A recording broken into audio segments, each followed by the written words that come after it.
Hey everyone, this is Attorney Bridgette Bennett, CEO and founding attorney of the Bennett Law Center, coming at you with another episode of the Immigrants Bridge Show.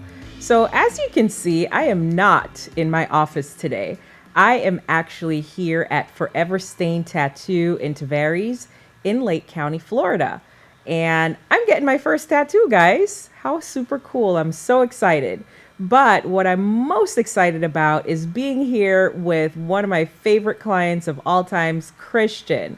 Now, Cristian has been an amazing tattoo artist, and there's really no one else I would have liked to share this moment with. So I am really excited to interview him about being a DACA kid, being a dreamer.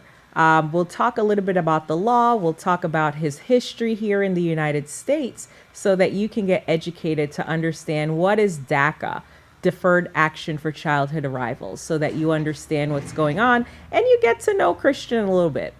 And we will also talk about Cristian's love for tattoo. How did he get into this? And you get to see him do his craft. So ready when you are. Here we go. Oh my God. Starting off real slow.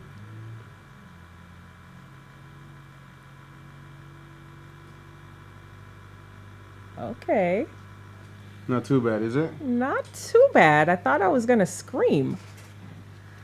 That's going to be the whole way through. Just make sure you breathe. Don't hold your breath so you won't pass out. And Okay. Goals for the Immigrants Bridge Show tonight. Don't pass out. All right, Attorney B, let's see what you got. So, Cristian, we're going to talk about DACA today and your story. So, can you tell us a little bit about who you are? First of all, where are you from?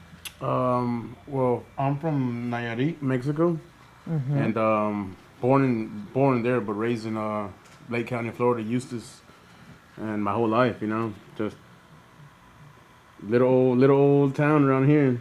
Okay. So, you were raised right here in Lake County. Yes, ma'am. How old were you when you came to the United States? I believe my mom said I was 1.5.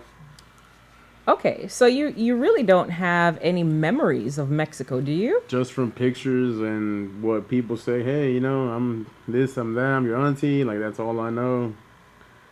Wow. So you ended up coming here. Did your mom tell you anything about what it was like for her coming here? Did you have older brothers or sisters that came, or was it just you and her? Yes, ma'am. It was me and my older sister. We were the only ones. She was 7, so like I said, I guess they said they put me on somebody's shoulders, or I don't know, And that's really all, that I know from what they say. I think we ended up here in Florida, right off rip. Okay. And so how old are you today? Today I'm 30. 30. Oh my gosh, my sister just turned 30 last week. So that means you were born in what, 93? 92. 92. Okay. So you came here maybe around 93, 94? Yes, ma'am. Okay, and you have not left the country since that time, right? No, ma'am. Okay. So what do you remember growing up? When did you start knowing that you were a little bit different? I want to say right the beginning of high school, when all my friends were getting like permits, and being able to drive, being able to do stuff that's like that I couldn't, where oh hey, we gotta go, we need your social for stuff, and that's when I was like, hold on, why can't I do it, And that's when my mom told me everything, and I guess she wanted to just kind of like, she didn't really want me to feel different, so she kind of kept it from me until that time. What was it like in that moment, finding out that you were not an American citizen and that you were in fact a little bit different? What was that conversation like? At that time, it was you feel like the world's taken from you, like you feel like you can't do anything normal. Then all your friends, like you're just stuck in one spot, and even at that age, middle school, it's like everything just feels like, man, this is it. Like, I'm not gonna do what I won't be able to go to school. I won't be able to do anything. So it's like you just I mean, at that age, start thinking so different, you know, negative, and it was just hard. What do you think it was that got you through some of those negative emotions? Because I can imagine when you find out, wow, I can't get a driver's license. I, can't get a car like everybody else. I don't have a social security number. Even if I graduate high school, can I go to college? Like, how did you process those emotions? Sports, hanging out with, friends, always playing soccer, just keeping my mind out of stuff, So when they decided to go to, hey, I'm gonna get my license, and I mean, I still hung out with some friends that never really threw that in my face, so it was kind of like cool to have people that they understood, like they understood how it was. So it was never really hard to say about that, but it was just like, it's like, I mean, it was just, I felt just unfair, like that's all it was, but playing sports just took the thought of thinking that, oh man, I can't do this, I can't do that, and hopefully thinking maybe a sport would take my life to a different, at that time, to a different place. So you found out around high school when you're getting started in high school, and eventually, you know, you had great friends. It sounds like you had a good support system. You had an outlet for some of the things you were feeling. When did you start feeling a sense of hope? Like, maybe something good can happen to me. Probably like literally right when I was just playing soccer, it was like, holy crap, like, I'm actually pretty good at this. And I mean, it's just, just constantly just putting myself, I mean, I always had like a higher, like I never really put myself in like deep thoughts either, because I mean, I always, well, whatever, something good always happens regardless, So just not just having high hopes though, not letting that get me down. So when you graduated high school, what did that feel like for you? Just, graduating high school and finishing out. I mean, that's when I was like, man, I mean, I was working out in like the heat, and then I was like, man, I got to do something with myself. And at that time too, I kind of had like a little hobby. I mean, I was cutting friends' hair, and also I was getting real good at that as well. And working in the shop, I still couldn't get a license in that, so he was just like, hey, work on the weekend, still get your money. So I was still doing something where it still built up as a passion. I didn't get into tattoo until literally at the end of high school, so I was kind of juggling both. So I mean, it's just constantly just making myself do something that I actually wanted. Like I didn't want to be just stuck, even though I couldn't do nothing. I still was like, you know what? Let me try this. Like always trying to one up myself. So in 2012, when DACA came into existence, how did you find out about the program? I think it was my parents or one of my mom's friends that I guess she was signing up for it. And they were like, you should try this out. And I had, I think, a customer here, I want to say, or if not, one relative that was like, yeah, you should try it. And that's when they referred me to you. Okay. So when you found out that, wow, there is this program, I can get work authorization, I can finally get a social, I can get a driver license, what was going through your mind? Like going to a lawyer's office and talking about this stuff, what was kind of going through your mind? Oh, man, like relief. Like I can finally be normal, like finally have chances to do like stuff that I always dreamt of, like without being scared of, oh, hey, if I get caught driving without a license, like the typical American dream that everybody wishes for, just being able to do stuff, to be able to do stuff. I can totally understand that. And so did you come right when the program came out in 2012 or 2013, or did you apply for the program later? I think it was around 2012. No, I think it was like 2013 because I was like 20 years old when I first got, any kind of, when I first met you and I went through it, and at 20 years old, that's when like I guess everything started like feel, oh my God, like hope, like it's finally like, like you feel like you belong now, And what did it actually feel like when you held that work permit in your hand for the first time? Oh my God, it felt amazing. It felt, I was like jumping up and down, like if I just hit the lottery, like that was like my whole life in one, in that little card. Wow. What about when you actually got your driver license? What felt better, getting the work permit or getting the driver license?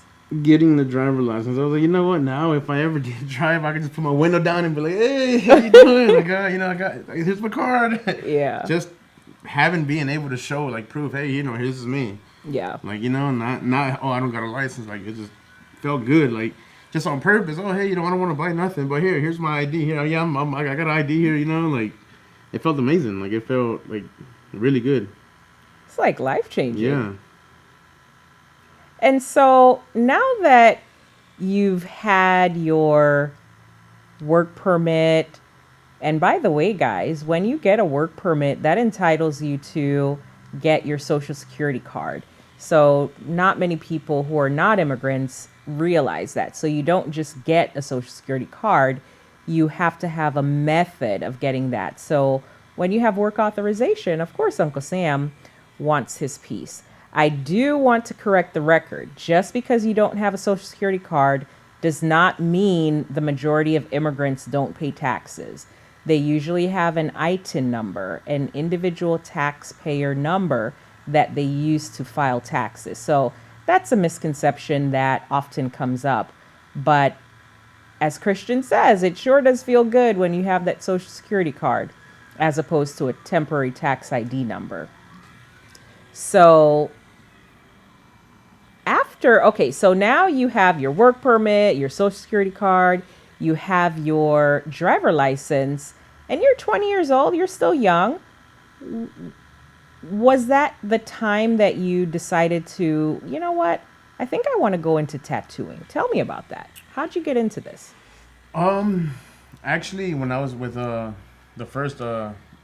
firstborn, she had an uncle who I guess was covered in tattoos, and then, I mean, at that time I didn't really care about tattoos. I was just like, yo, that's cool. What shop you go to? And I guess he got them done all in prison. I'm like, what? And I was drawing like really good at that time, so he was like, yo, if I could make you a machine, would you be interested in tattooing? And I'm like, nah, man, like I don't really care for it. But he did, and from there I bought myself a little kit online and just got into it. The moment I touched needle to skin, that's when I was like, oh, it's a passion. Like, I fell in love with it.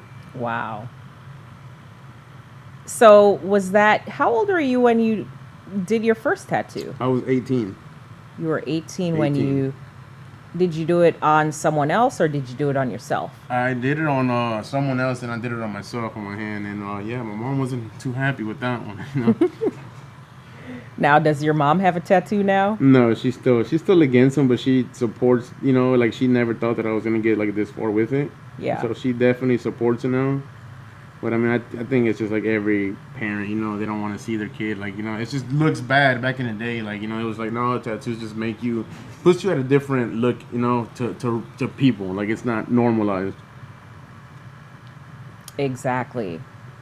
Yeah, I mean, it's taken me 45 years to decide that I want a tattoo. So I'm really very honored that you're the person to do this for me. That's likewise, for sure. Yeah, so what does it feel like to be tatting your lawyer? Like, oh man, I'm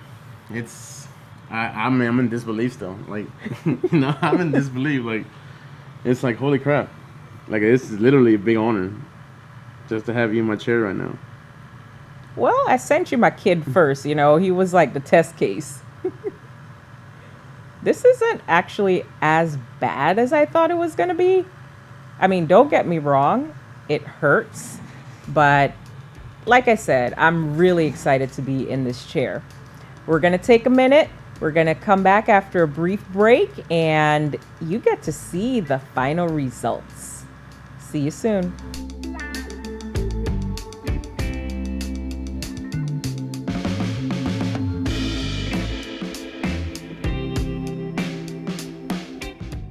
Spice House Catering, proudly serving Central Florida since 2014. Born in Montego Bay, Jamaica, Chef Damien grew up in a culture where foods are grown naturally and harvested locally, a true organic lifestyle. With his extensive background working in some of the finest luxury hotels and cruise ships for over 25 years, Chef Damien brings that same level of attention to detail, culinary creativity, and high-class service to every client he caters to. Spice House Catering, delicious meals, amazing experiences. The Orlando Health Choose One Heart Health program, proudly funded by the LiveWell Foundation of South Lake, is ready for Session 2. There are 2 qualifications to participate in the program. You need to be an adult, 18 years or older, and live in South Lake County. Once your registration has been confirmed, you will visit one of 4 locations to have your biometric screening, including your height, weight, blood pressure, waist circumference, and lab values. During weekly virtual classes offered over a 6-week period, participants gain vital information and healthy lifestyle behaviors. Join the waiting list at orlandohealth.com/choose1 for this free 6-week heart health program, proudly funded by the LiveWell Foundation of South Lake.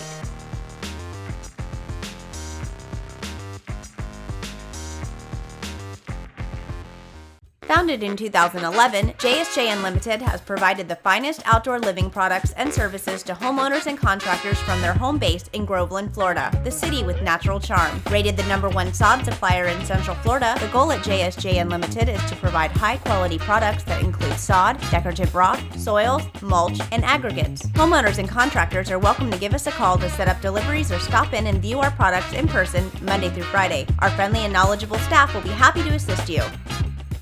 If the freshest, sweetest fruits and veggies are your aim, there's only one family I can name. Gardener's Fresh Produce, a family farm, nestled in the city with natural charm. Since 2006, farmers markets are where you can buy the highest quality produce they can provide. Peas, tomatoes, strawberries, just some things you'll find. With ginger, potatoes, and fresh greens of all kind. Fridays at Lake David Park in Groveland from 9 to 1. So come on out for some farm fresh fun. Are you or someone you know facing a citizenship, visa, or deportation issue? Do you need legal services as a business owner? Do you have your will or trust in place? Were you injured in a car accident? If so, you need an experienced attorney. Since 2011, the Bennett Law Center's mission has been to help families and business owners achieve their version of the American dream. Headquartered in Groveland, Florida, the city with natural charm, the Bennett Law Center and the BLC crew are here to fight for you. Where there are barriers, we build bridges. The Bennett Law Center, experienced attorneys.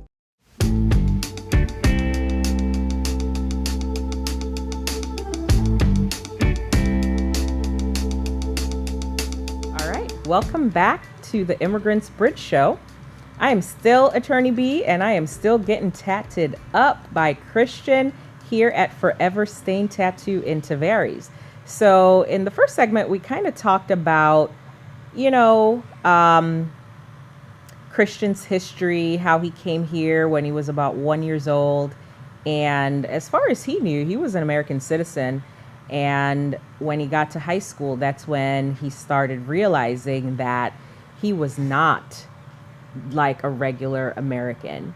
But the good thing is in 2012, DACA was born. And let me just walk you briefly through the law and what's the criteria. How does someone get DACA?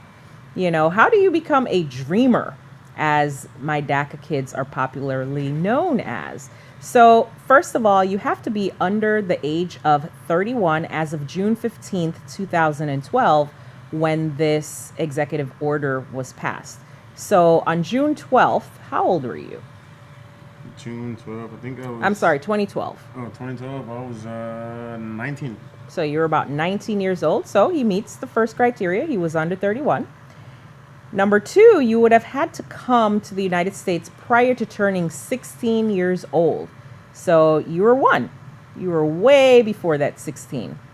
Number 3, you would have continuously resided in the U.S. since June 15, 2007, right? So people who came after 2007, they do not count for DACA. Number 4, you were physically present in the United States on June 15, 2012, when DACA was passed.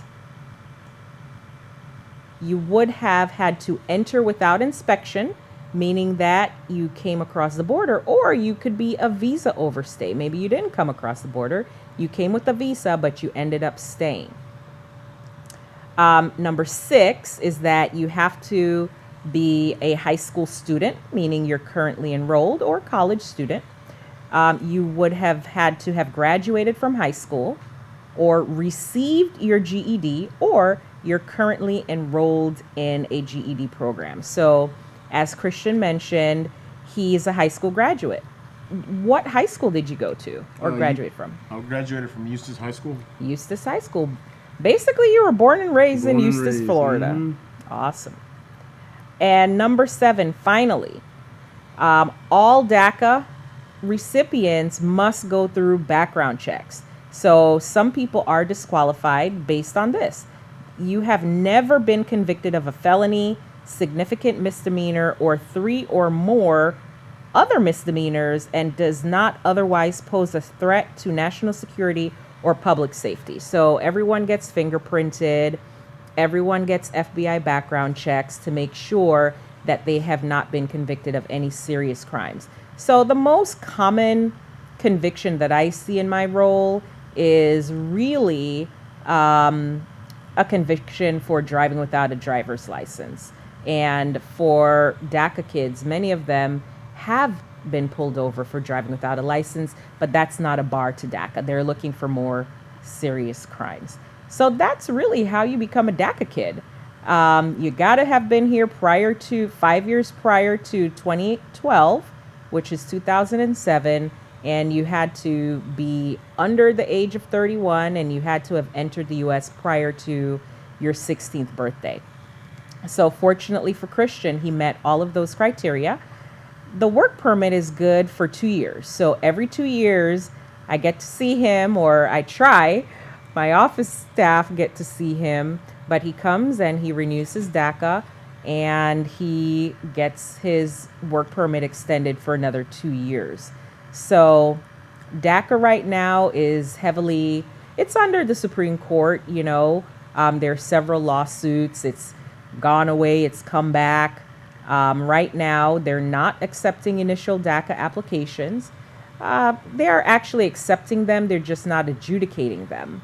But for people like Cristian who had previously been granted DACA, they actually are able to renew their work permits. So that's a great thing, and I'm so happy that Cristian gets to continue living the dream here in the United States. So back to you, Cristian. You've been tatting for close to 10 to 12 years now, is that right? Going on 13 since 18. Going on 13 years almost. Wow. So what kind of tattoos were you doing like in the beginning? Oh my God. Little hearts? Nothing. Well, they're supposed to look like roses, but they were like cabbages. So nothing that looked good, that's for sure. But you kept going, yes, right? Yes, ma'am. Kept it going. You kept it going. Slowly started changing to lettuces, and finally, okay, that's a rose. You can see it's a rose now. It was definitely a hard craft to finally get. Mm-hmm. And I mean, the typical way to do this is getting an apprenticeship. But at that time, I was young. I didn't have the money to get an actual formal apprenticeship. So it was just tattooing at the house until I met a couple cool artists. They helped me on going to this career. So you previously mentioned that first time when the ink met the skin, that was when your passion was born. What was it about it that made you fall in love with it? It's just seeing it, it's like, holy crap, like just even though I wasn't doing like anything crazy, like just the moment that you see the needle like inject into the skin and create some kind of design, like that's what like, it's cool. Like it's not pen and paper, it's skin. It's like, it's people trusting you. Like I think it's just the trust that people invested in me with choosing me to tattoo, and that's what kept me going. Like, holy crap, like people want my work. Mm-hmm. What's been your favorite, or do you have any favorite designs so far? Anything that you're just like, man, I am so proud of this one? I have I got a few, but one now that I'm like really dying to finish is one of my buddies. I have like a whole sci-fi scene. It's like Predator, it's an alien, and it's just a whole. It's even cooler just with a lot of stuff going on now. It's like now I'm more excited to finish it, but it's like his whole body suit, stomach, Wow. chest, everything. So we're going all the way around to his ribs, back. So he's like a walking billboard pretty much. Wow. How long does it take to do something like that? Oh, we're maybe 60 hours invested into his whole stomach, chest, everything. And is the stomach like real painful? It's horrible. Yeah, it's horrible. It's on a scale of 1 to 10, do not recommend. Don't even. I can't even put a number on that. Oh my God. Wow. That's incredible. That's incredible. Have you had a moment where someone was just really touched? Like, do you see people after they see your work just display a lot of emotion? What's it like for them? So I've asked you about what it's like for you, but what have been some of the reactions that you've gotten? I've had people, like, especially like for really touchy pieces, maybe people who passed away or anything in general. I mean, people cry, and that's when it's like, that's what makes it worth it. That's what, that's what builds the love. That's where you start loving your clients, because, I mean, like I said, when they trust you with a piece like that and tears come out of how happy they are, of how well executed I did it, then that's where it's like very, very touchy. Like, I love it. You start loving it more and more, and you strive to do better for any client, regardless if it's small tattoo or a big tattoo. All right, so I know we have a second tattoo planned for me, but I think I have an idea for a third one. Uh-oh. Oh my God. And as you were talking, I keep thinking about my cats, and they're no longer with me, and I want a big, orange, fluffy, fat cat that looks like Garfield. That's what my boys look like, my boy cats. I definitely like that idea. I mean, I specialize in like realism, so I mean, we could definitely pretty much almost match it identical to it. Oh wow. Okay. I'll get some pictures and we can figure it out. What do you think you'd be doing if you weren't tattooing? I mean, honestly, I would probably still be trying out there to get my barber license, because I mean, I was, that was a passion before tattooing took over. I'd probably still be doing something like that, or I'd probably be doing the typical 9 to 5, and that's something I really didn't want to do, just trying to always do better, Mm-hmm. But most likely it'll probably been barbering still, like, it's just something that it's just different, and I always wanted to win. Since I was already different, I was like, what, let me just keep it going different. Yeah. Do you think, you mentioned that you have kids, right? Yes, ma'am. So how many kids do you have? I have 3. How old are they? I have a 13-year-old, I have a 4-year-old, and I have a 2-year-old in October. Wow. So has your 13-year-old expressed any interest in getting tattooed? I actually just let him tattoo me. He's actually a really amazing artist. I mean, it's different style than me, but whatever works for him, and if he actually wants to do it, then we can get him in his shop, start teaching him the trade. So, wait, did you say you did one on him, or he tattooed me. He tattooed you? Yes. Wow. Can we get a shot of that? Yeah. Like, where did he do it? It's the A right into there. I mean, it's for his first time not touching a tattoo machine, it came out, really, really good. Oh, you got a minion? For him, yeah, as well. He was in love with all them Ninja Turtle, and I was like, every cartoon pretty much he got, I threw it on me. Oh, wow. And are you doing these yourself or someone else doing them? No, somebody else. Okay. Somebody else does them for me. Okay. That's pretty cool. So I imagine when he grows up, he's going to want, like, what age would you let him get a tattoo? I mean, I would probably let him at 16. I mean, that's the typical Florida age limit. Okay. With, parent consent. I mean, I'm the parent, so he's going to, he'll be here getting tattooed here soon. In 3 years, hopefully, if he still wants it. If not, then, I mean, I'm not going to push him to it. Well, as we close up this segment, what advice do you have for a young gun like you who's, 18, 19, wanting to become a tattoo artist? What advice would you give someone like that? Just definitely go to any shops. You know, I mean, it's nothing is impossible really. So just hang around shops, get a tattoo, get to know the person. You know, and then from there, if they are offering apprenticeships, jump on it. You know, I mean, it's better to do it just because you'll learn the right way. But I would definitely tell anybody, you know, the sky isn't the limit. Mm-hmm.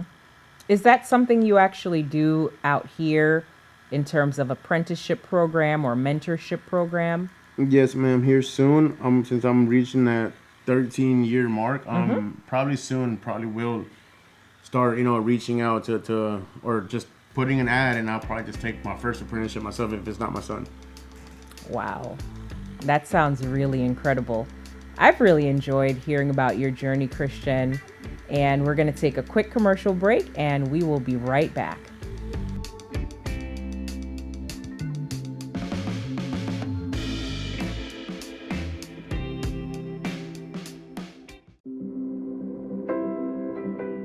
Look around, and you'll see people working together, playing a vital role. Orlando Health shares this approach. We've brought together brilliant, nationally recognized medical professionals with advanced training, technology, and game-changing treatments dedicated to providing you with outstanding, genuine care close to home. Orlando Health.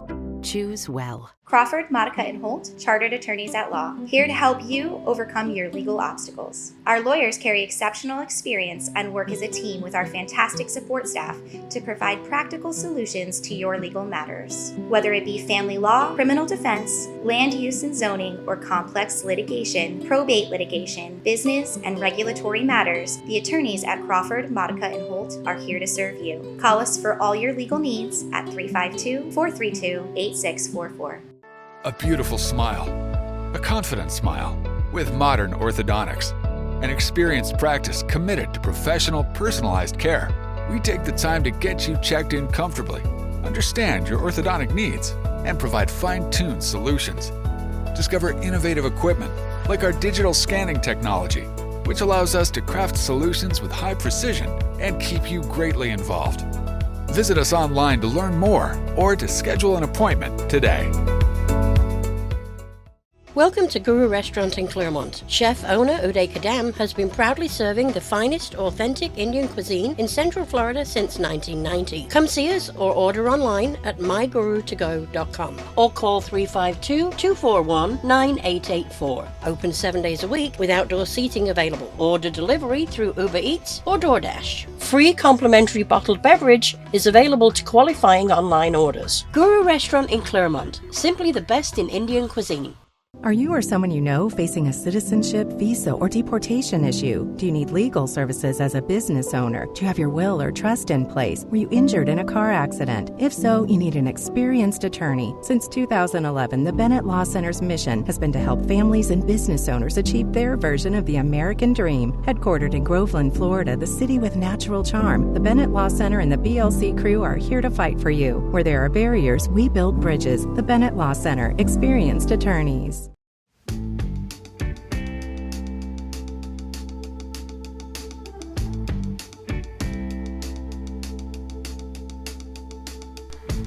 All right, welcome back to the Immigrants Bridge Show. We're getting close to the end of my very first tattoo.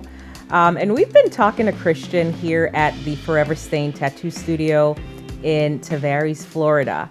We've gotten to know Cristian, you know, his journey as a DACA kid, what his life was like here in Eustis. And it's just been a pleasure getting to know him and understanding his craft and why he's so passionate about being a tattoo artist.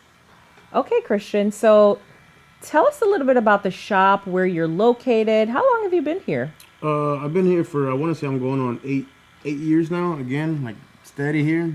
And I mean, it's probably like one of the only shops that feels like home, you know? Where were you before the shop? Before, I was at a different shop in Tavares as well. It was called Touch of Ink, you know, came back. I've been here 2013, so I just decided to come back, and I've been here consistently. Nice. So how am I doing over here? You're doing amazing for your first one. I mean, fine line tattooing is it's a little painful with the small little needle. You're doing great. We're getting closer. So as we're getting closer, I just want to remind you that we are here for you at the Bennett Law Center. I have a team of 14 amazing people ready to help you. So if you know anyone that may be a DACA kid, or, have questions about their immigration status, you can always find us on Facebook, Bennett Law Center, on Instagram, Bennett_law_center. And you can always go to our website, BennettLawCenter.com, or call us at 352-557-8989 to schedule your case evaluation. For our DACA kids, DACA is not actually where it ends. So when you have DACA, you might qualify for something called advanced parole.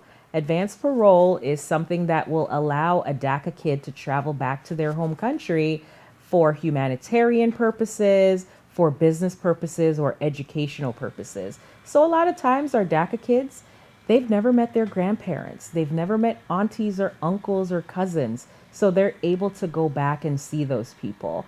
And the difference, or the nice thing about advanced parole, is that once you come back into the United States, you actually have a legal entry.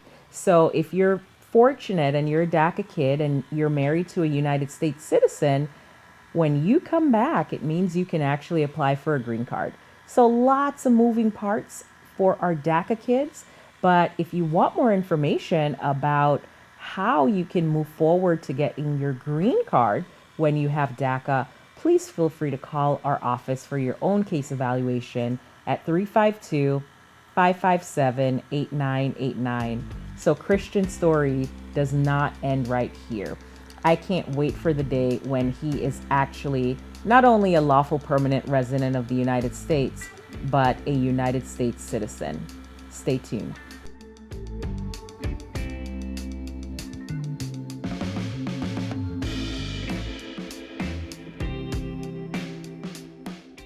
When you're in need, it's always nice to know that you have neighbors you can depend on. Thanks to efforts by local partners Kroger and Niagara Bottling Company, Groveland was able to distribute 70,000 bottles of water to over 2,500 residents during an unexpected water main break. Because of the generous contributions, residents were able to keep their families hydrated and safe. Thank you, Kroger and Niagara Bottling Company, for being more than great partners. Thank you for being our neighbors. From us here in Groveland, the city with natural charm. Hi, I'm Kim. Since 1995, I've been committed to providing the highest quality flowers, plants, and gifts available at the fairest price possible. Right here from my shop in Groveland, the city with natural charm. Stop by and look at our freshest floral arrangements for all occasions. Our entire staff is dedicated to delivering the highest level of customer service and creativity. You can also shop online at kimmysflowers.net or call 352-429-1089 to place your order. Looking to unwind with family and friends? Then come on down to Barrels and Boards in Groveland, where they have South Lake's largest selection of wine and craft beer. Check out their lunch and dinner menu with sandwiches and charcuterie boards. Barrels and Boards in Groveland also features live music, karaoke, and trivia every week. Located on the corner of Highway 50 and 565A, inside the public shopping plaza. For more information or to view a list of events, please follow at Barrels and Boards. Are you or someone you know facing a citizenship, visa, or deportation issue? Do you need legal services as a business owner? Do you have your will or trust in place? Were you injured in a car accident? If so, you need an experienced attorney. Since 2011, the Bennett Law Center's mission has been to help families and business owners achieve their version of the American dream. Headquartered in Groveland, Florida, the city with natural charm, the Bennett Law Center and the BLC crew are here to fight for you. Where there are barriers, we build bridges. The Bennett Law Center, experienced attorneys.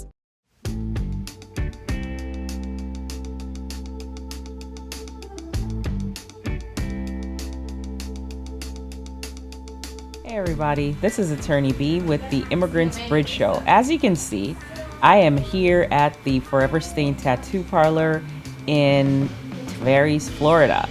But I'm not here just for the tattoo from last week. I'm actually here for my second tattoo.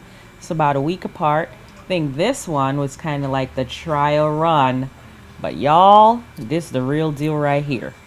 So it has been challenging to say the least. I have been here for about 6 hours so far, and it has been quite an experience. So I might not be my nice, pleasant self during the show, but we're gonna still get some footage of, wrapping up this tattoo, and of course, continuing to talk to Cristian about being just an amazing person, business owner, dad, and his experience of being an immigrant here in the United States. So let's roll. Okay, so Cristian, this is kind of a little bit unplanned because even though I was warned about the pain, it's for real. Like, there were moments where I was thinking, man, I don't even know if I can do this. But tell me a little bit about, why do you think people endure this pain? Because this is a lot of pain. It's just, everybody's different, but I feel like a lot of people get tattooed. Just sometimes people go through something traumatic in their life, and they instead of like turning into like heavy drugs or heavy drinking, they go through that because like it gets your mind off of stuff and it just refreshes your body and your mind. Takes your mind away from what's really happening in the real world to like just focusing on the pain and getting your tattoo done. Yeah, I think if I've learned anything, it's like just leaning to the pain. So I've been doing a lot of heavy breathing, and I don't know. I think for me, getting this tattoo and enduring this level of pain, it's twofold, really. Number one, to prove to myself that I can endure anything. Like, I've been texting my friends, I'm like, y'all, if I survive this, I can survive anything, just to remind myself of that I'm a fighter and I don't quit. And I think that lends really well to being a litigator and being an attorney, fighting for people, because we just can't quit when things don't go our way. And secondly, for me, the pain is about not avoiding the pain, right? So like you said, people turn to a lot of different things instead of just dealing with what's right there ahead of them. So for me, being somewhat of a, let me be real, being a pain avoider, I think it's important for me to go through this process, especially because I'm moving into a different phase of my life. And I want to remember that pain is necessary. Pain has a purpose.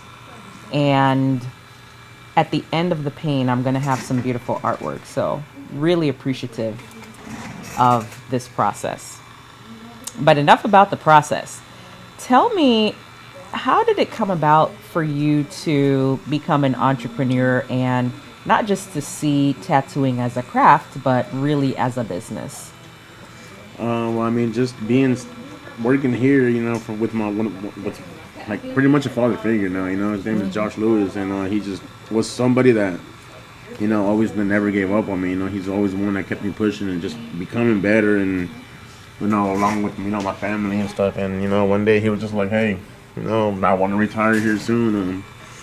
You can take it on or do whatever you want. So he was molding me. I guess he already had a plan, just molding me by himself without me knowing. Until like one day, hey, boom, it ended up being the new owner of it. Nice. How does that feel? Very. It's amazing. It's just still to have the same people here too, as well. Like from building a bond with them to like them still like sticking it out with me. It's just amazing. Just having backup from everywhere. Yeah. So, what plans do you have for this place? What are you gonna keep the same? What are you gonna change? Have you thought that far? I plan on keeping everything kind of the same. I still want to travel and just compete still at different conventions and stuff, and just keep feeding off of each other, everybody in here, growing together. That's what I plan on keeping going. That's amazing. That is amazing. Well, one of the interesting things that I've learned is immigrants tend to trend as entrepreneurs. So being an immigrant entrepreneur, you're in great company. And I definitely wish you continued success. word of mouth is just all around, and seeing your craft on social media, I think y'all are going to do amazing things here. Thank you. You're welcome. So, Ms. B, what made you get both tattoos? What made you get the little one and then to the bigger one? So the little one is, so I'm dealing with some personal issues, and I wanted to remind myself of who I am. So Bad Gal Bri is kind of a part of myself that I think has laid dormant for a long time, you know. I have to be the professional. I have to be the lawyer. I have to be the mom. I have to be the church girl.